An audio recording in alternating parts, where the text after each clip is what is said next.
قالت يا ويلتى أألد وأنا عجوز وهذا بعلي شيخا إن هذا لشيء عجيب.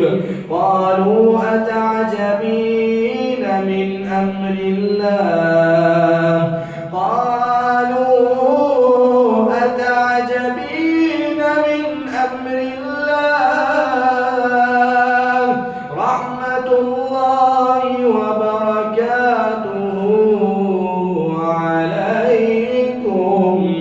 رحمة الله وبركاته عليكم أهل البيت إنه حميد مجيد.